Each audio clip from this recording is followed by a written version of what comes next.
जे जोङो गिलाबारि दालाइ आफादाव डिमाकुसि बियाब बाथौ महासभानि 6 आरो 7 अक्ट'आव खुंनो थाखाय बोसोरारि जथुम्मा खुंनो थाखाय आखायाव लाहार फाहार खालामदों।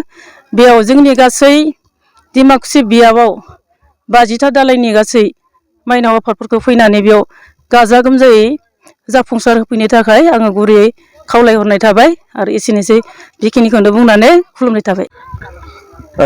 रादाबगिरि फंबायमोननिसिम रोजा रोजा साबायखर बावहरनाय थाबाय आरो रादाब नेगिरि रायजो राजा आइ आफा बिदा फंबाय बयनिसिमबो आंनि खुलुमनाय आरो सिबिनायखौ आङो जासि हरग्रोनाय थाबाय। जोंहा फैबाय थानाय फेब्रुवारि दाननि 6 आरो 7 अक्ट'आव जोङो डिमाकुसि बियाबनि कनभेनसनखौ जोङो गिलाबारि गामिनि माइनाव बोथोराव गाजा गोमजा खुंनो सानदों।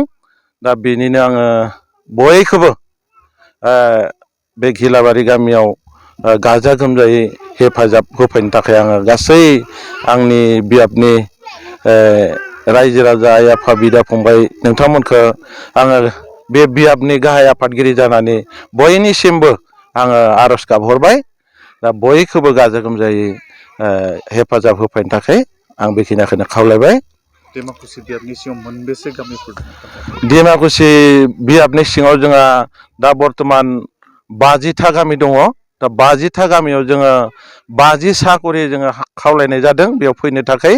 दा बेवहाय 50 सा बयबो गामिया बेयाव सौफैनो थाखाय आङो आफादगिरि जानानै बयखौबो आङो खावलायहरनाय जाबाय। गासै गामिनि आफादगिरि नेहाथारगिरि बयखौबो जेन बेयाव रायजो राजाखौ लाना फैनो थाखाय जाफुंसार होफैनो थाखाय आङो खावलायहरबाय। गोसो गोरबोनिफ्राय गासै रादाब नायगिरि रायजो राजा लोगोसे जोंनि बाथौ सिबियारि रायजो राजाफोरखौ आंनि गोसो गोरबोनिफ्राय खुलुमनाय सिबिनाय बावहरग्रोनाय जाबाय। आं दिनै 31थि बोसोरसालिया जथुम्मा डिमाकुसि बियाब बाथौ गौथुमनि बानजाय आफादनि मासिगिरि जानानै आं दिनै बे रादाबनि गेजेरजों आं गासै बाथौ सिबियारि रायजो राजाफोरखौ खावलायनो सानदों।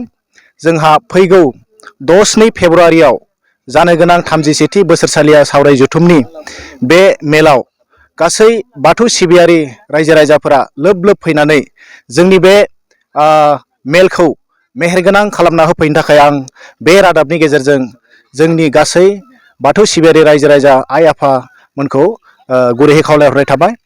लोगोसेनो जोङो जानो हागौ जों गोबां सानसुमैफोरनो बाथौ सिबियारि सानसुमैफोरनो हयथ' जोङो लाइजामफोरखौ रानहैस'नो हायाबो जानो हागौ। बेखौ गाज्रि मोनालासेनो लिङासै होनालासेनो गोसो गोथारै जोंनि बे मेलाव नुजाफैनो थाखाय आं गुरैयै खावलायहरनाय थाबाय। लोगोसे जोंनि बे बानजाय आफादखौ डिमाकुसि बियाब बाथौ गौथुमनि दैदेनगिरि बिथांमोना जोंखौ गोबां मदद होदों आरो लोगोसे जोंनि बाथौ सिबियारि सानसुमैफ्राबो गोबां मदद होदों। जायनि थाखाय जों दिनै आफादखौ एबा मेलखौ खुंनो लाहार फाहार खालामनानै फोजोबनायनि लामायाव फैबाय। दा जोंहा मेला जानो थाखाय जोंहा गेजेराव सानथाम सानब्रैल'सै। बिनि गेजेराव जोङो मेलनि जिखिनि मावफुंनो गोनां दङ बियो फोजोबनायनि लामायाव फैबाय। आं बे रादाबनि गेजेरजों आंजों मदद होफानाय गासै जोंनि गिलाबारि गामिनि रायजो राजा बिथांमोनखौ आरो माइनाव आफाद बिथांमोनखौ लोगोसे 2 नं आमगुरिनि रायजो राजा बिथांमोनखौबो आं बानजाय आफादनि जानानै रोजा रोजा साबायखर हरनाय थाबाय। लोगोसे जाय सुबुंफोरा जोंनो बायदि अनसुंथाइ होनानै जोंखौ दिनैनि बे मेलखौ खुंफुंनायाव मदद होदों बिथांमोननोबो आंनि गोसो गोरबोनिफ्राय नैबे रादाबनि गेजेरजों आं साबायखर जासिहरनाय थाबाय। गोजोन्थों।